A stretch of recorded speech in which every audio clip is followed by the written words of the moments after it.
नमस्कार दोस्तों। बाजार में इस वक्त एक अजीब सी बेचैनी है, एक अजीब सी खामोशी के पीछे छुपा हुआ शोर है। सोना और चांदी जो कुछ दिन पहले तक बिखरे पड़े थे, अब अचानक चमकने लगे हैं। निचले स्तरों से तेज रिकवरी, स्क्रीन पर हरे निशान और निवेशकों के मन में एक ही सवाल, क्या ये वाकई सुनहरा मौका है या फिर कोई खतरनाक जाल जिसमें फंसते ही आपकी सालों की कमाई साफ हो सकती है। ट्रंप मोदी ट्रेड डील की सुर्खियां हैं, भरोसे की बातें हैं, लेकिन चार्ट्स कुछ और ही कहानी कह रहे हैं। आज हम आपको बताएंगे बाजार के वो 5 चौंकाने वाले सच जिन्हें नजरअंदाज करना भारी पड़ सकता है। सबसे पहले बात भारत अमेरिका ट्रेड डील की। ट्रंप इस वक्त ग्लोबल मार्केट के सेंटर ऑफ ग्रेविटी बने हुए हैं। भारत पर लगाया गया 25% टैरिफ, जिसे बाजार ने सबसे बड़ा खतरा माना था, अब घटकर 18% रह गया है। ये सिर्फ टैरिफ कट नहीं है, ये भारत का मास्टर स्ट्रोक है। भारत ने दबाव में झुकने के बजाय यूरोप और मिडिल ईस्ट के साथ अपने विकल्प मजबूत किए, नए फ्री ट्रेड एग्रीमेंट किए और अमेरिका को ये संदेश दे दिया कि भारत के पास विकल्प हैं। नतीजा ये हुआ कि textile, James and jewellery, auto और फार्मा सेक्टर को राहत मिली। एनर्जी फ्रंट पर भी भारत ने संकेत दिया कि रूस के अलावा दूसरे विकल्प मौजूद हैं। बाजार को ये पसंद आया और सेंटिमेंट सुधरा। लेकिन यहीं से शुरू होता है असली खतरा। इस तेजी को लेकर एक्सपर्ट्स की चेतावनी साफ है।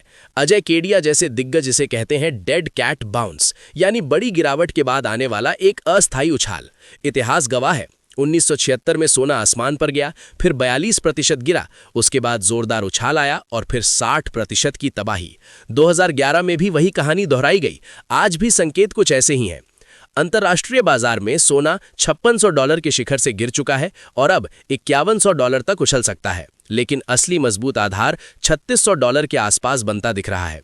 भारत में शॉर्ट कवरिंग के चलते सोना 1,57,000 से 1,75,000 तक दिख सकता है, लेकिन लंबी दौड़ में 1,25,000 से 1,31,000 की वापसी से इनकार नहीं किया जा सकता।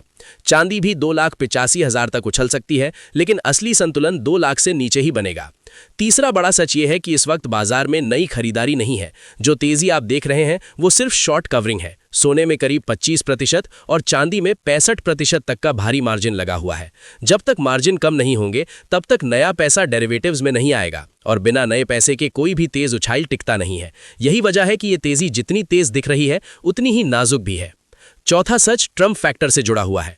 ट्रंप की नीतियां अब धीरे धीरे साफ हो रही हैं। फेड चेयर के तौर पर केविन वॉश जैसे नामों की चर्चा ने यह संकेत दिया है कि फोकस अब महंगाई पर होगा। अमेरिकी अनिश्चितता सूचकांक नीचे आया है, डर घट रहा है। रूस, यूक्रेन, ईरान जैसे मोर्चों पर तनाव कम होने की खबरें आ रही हैं। जब दुनिया में डर कम होता है तो सोने जैसे सेफ हेवन से पैसा निकलकर शेयर बाजार और जोखिम वाले एसेट्स में जाता है। ये सोने के लिए एक नेगेटिव संकेत है। पांचवा और सबसे अहम सच 2026 की तस्वीर से जुड़ा है। हम कमोडिटी सुपर साइकिल के उस दौर में प्रवेश कर रहे हैं जहां खपत असली ड्राइवर होगी। एक्सपर्ट्स का मानना है कि 2026 में सोना कोई बड़ा पॉजिटिव रिटर्न नहीं देगा। असली कहानी बेस मेटल्स और एग्री कमोडिटीज में लिखी जाएगी। तांबा, एल्यूमिनियम, क्रिटिकल मिनरल्स, इनकी मांग बढ़ेगी। ट्रंप का प्रोजेक्ट वॉल्ट और अमेरिका का मिनरल स्टॉकपाइल इसी ओर इशारा कर रहा है। चांदी में भी अगर निवेश करना है तो डर या लालच में एकमुश्त पैसा लगाने से बेहतर है धीरे धीरे एसआईपी के जरिए एंट्री करना। तो सवाल यही है, क्या ये चमक असली है या सिर्फ आंखों का धोखा? अगर आप शादी ब्याह या परंपरा के लिए सोना खरीद रहे हैं तो वो निवेश नहीं, जरूरत है। लेकिन अगर आप मुनाफे की तलाश में हैं तो सावधान हो जाइए, ये उछाल आपको फंसा भी सकता है। बाजार अभी पूरी तरह साफ नहीं हुआ है और असली परीक्षा अभी बाकी है। अब सवाल आपसे है, क्या आप इस तेजी को देखकर जल्दबाजी में कूदने वाले हैं या उस गिरावट का इंतजार करेंगे जो बाजार की असली सच्चाई सामने लाएगी? आज के लिए इतना ही। अगर आपको ये विश्लेषण पसंद आया हो तो चैनल को सब्सक्राइब करना मत भूलिए, वीडियो को लाइक कीजिए और इसे ज्यादा से ज्यादा लोगों के साथ शेयर कीजिए। आपकी एक सही जानकारी आपके निवेश का भविष्य बदल सकती है। धन्यवाद, नमस्कार।